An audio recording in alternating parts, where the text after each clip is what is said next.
Hello, welcome to another one of our Healthy Home videos. Today's video we'll be talking about mold, moisture, and allergens. Our guest today is Mike Rothschiller from Pillar to Post Home Inspectors.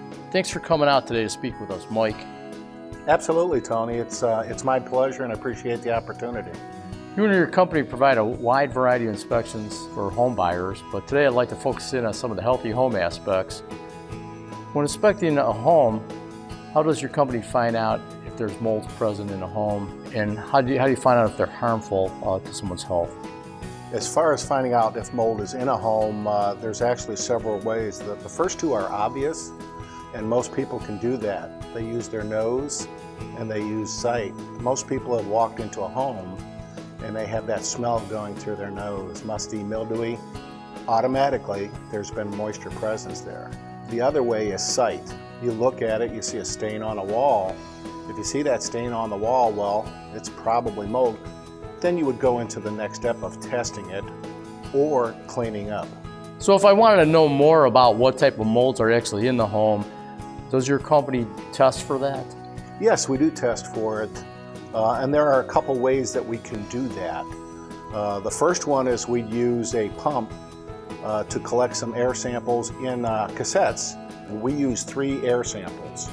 We'll take one outside that gives us a benchmark of what kind of mold is in the area.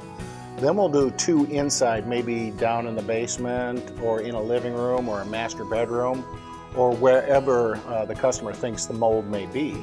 And then we send those off to a lab, usually 24 hours overnight, and they get the results from that. The other way is we can actually do DNA testing, state-of-the-art stuff with a test format that was created by the government. And that's going to tell us DNA samples of what kind of molds are in the air and a history of it. So Mike, is it true that you need moisture to have a mold problem? You have to have moisture, and it has to be a constant source of moisture for it to grow, and it usually has to grow on a fibrous type material. Drywall, paper, books, a concrete wall, no. However, if there is a paint on that concrete wall, it could be attached to that. Dirt, dusty areas that have been closed up for a long time, like a house that's been bank owned or foreclosed and you walk into it after it's been closed for 6 months. Carpeting materials, wood up in an attic space are just a few of the materials. How about air filters that haven't been changed in a long time? That's a big one. I just inspected a house last week and opened up the filter compartment and it was just caked with dust. Was the mold growing on it? There was a little dark substance on it, but we know that that can be taken care of right away. Once you see it in that environment, I also recommend that they have their vents cleaned. So we need moisture in a house to have mold. So how do we test for that moisture? And what levels of moisture are we looking for? Right, that's a great question. There's a couple ways that we could test for the moisture in the wall. A lot of times at a home inspection, we're going to use this type of moisture meter. And you can see the probes on top. We would press that into the surface, and it's going to give us a percentage of how much moisture is in that area. And then we can make judgments from that. Another way that we can use, which is a different type of our home inspection process, is we can use an infrared camera similar to this. And that will give us a picture of a different color on the surface that we're pointing the camera on. Once we determine that there's a large area that has a different color, then we would follow up with the moisture meter to see if that is actually moisture or is it just cold air, poor insulation. Another concern that some people have during a purchase of a home are allergens. Can you test for different allergens in a home? Yes, we can. And again, that's part of the process. When we do that DNA testing that I was telling you about, that reservoir that we collect the sample in can also be used to determine if there is any allergens in the area. And traditionally, we're looking for the most common dust mites, dog, cat, cockroach, rat, and mice. And then we get a report on that as well. You know, what can we learn from these results from the allergen test? You're going to learn if there is a low amount of allergens in the air and what type of allergens, whether it's moderate, in other words, could a person be sensitive to these types of allergens? or if there's a high risk involved with the type of allergens that are in the air. And then that's put together by the lab. We don't interpret the mold samples.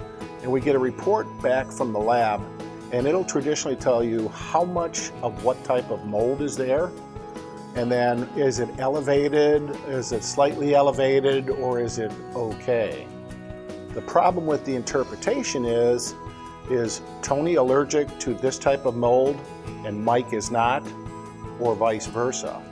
So that's usually when, if somebody is really concerned about them, we would have them consult their doctor because they may have specific needs for themselves. How about if it was a home that there was a smoker in the home? Could it test for that? Traditionally, if there's a smoker in the home and people walk in, they're almost always going to know it. And it's the same thing with the mildew and the moisture, the senses. You have to put your nose to work when you first walk into a structure. Okay, but it's good to actually use a company like yourself where if you're not maybe in tune with smelling those different types of allergens or molds, it's good to know that you might have a problem that might have to be taken care of. Absolutely, and we follow up there. We're in the business to make money, but our first business is customer service, and we want them to be educated. So if we don't think they need the infrared camera, in other words, the water's getting in because the downspout on the outside of the house is leaking, fix the downspout, repair the drywall, and that should work for you. So a lot of things simple as just not cleaning the gutters with them full of leaves is going to cause moisture problems in the basement. One thing leads to another, absolutely. So I guess one thing we can come from this is that you have to maintain the home properly to stop the moisture. That takes care of your mold problem, and if you also then take care of all your filters in your home, you can take care of some of the allergens, and that's basically just somewhat cleaning also? Absolutely. In our home inspection process, we give a checklist in the book that we give them, and it reminds them to do that. All they have to do is open the book, look at the checklist. Well, that's great. That sounds great. You can see Mike at pillartopulse.com, and if you are looking for a thorough inspection, I suggest you use him and his company, Pillar to Pulse. Thanks for tuning in.